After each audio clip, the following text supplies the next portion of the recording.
నమస్తే పిల్లలు, ఎలా ఉన్నారు? ఈరోజు మనం ఒక కథ విందాం. ఇది ఒక ఒంటె మరియు నక్క కథ. అనగనగా ఒక పెద్ద అడవి ఉండేది. ఆ అడవిలో ఒక అమాయకమైన ఒంటె ఉండేది. అదే అడవిలో చాలా తెలివైన కానీ అల్లరి చేసే ఒక నక్క కూడా ఉండేది. ఒకరోజు ఆ నక్క ఒంటె దగ్గరకు వచ్చింది. ఓ స్నేహితా, మనమిద్దరం కలిసి ఆహారం వెతుకుదామా అని నక్క ఒంటెను అడిగింది.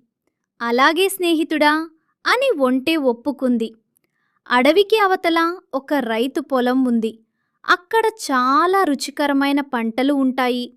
కానీ మధ్యలో ఒక నది ఉంది. నక్కకు ఈత రాదు. అందుకే ఒంటె తన వీపుపై నక్కను ఎక్కించుకుని నది దాటించింది.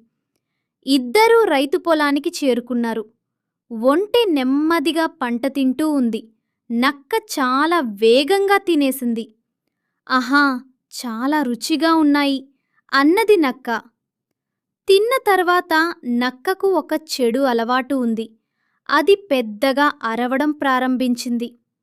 అయ్యో, నువ్వెందుకు అరుస్తున్నావు అన్నది ఒంటె భయంతో. తిన్న తర్వాత అరవడం నా అలవాటు అన్నది నక్క. నక్క అరుపు విని రైతు పరుగెత్తుకుంటూ వచ్చాడు. నక్క వెంటనే పారిపోయింది. పాపం ఒంటె మాత్రం పెద్దదిగా ఉండటంతో పారిపోలేకపోయింది. రైతు ఒంటెను కొట్టాడు.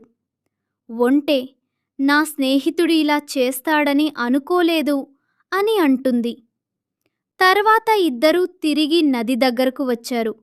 మళ్ళీ నక్క ఒంటె వీపుపై ఎక్కింది. నది మధ్యలోకి వెళ్ళిన తర్వాత ఒంటె ఒక్కసారిగా నీళ్ళల్లో కూర్చుంది. నక్క, అయ్యో, నేను మునిగిపోతున్నాను, ఎందుకిలా చేస్తున్నావు? తిన్న తర్వాత నీళ్ళల్లో కూర్చోవడం నా అలవాటు అని ఒంటె అంటుంది. అలా నక్క తన తప్పు తెలుసుకుంది. పిల్లలు, చెడు స్నేహం ఎప్పుడూ మనకు కష్టమే తెస్తుంది. మంచి స్నేహితులను మాత్రమే ఎంచుకోవాలి.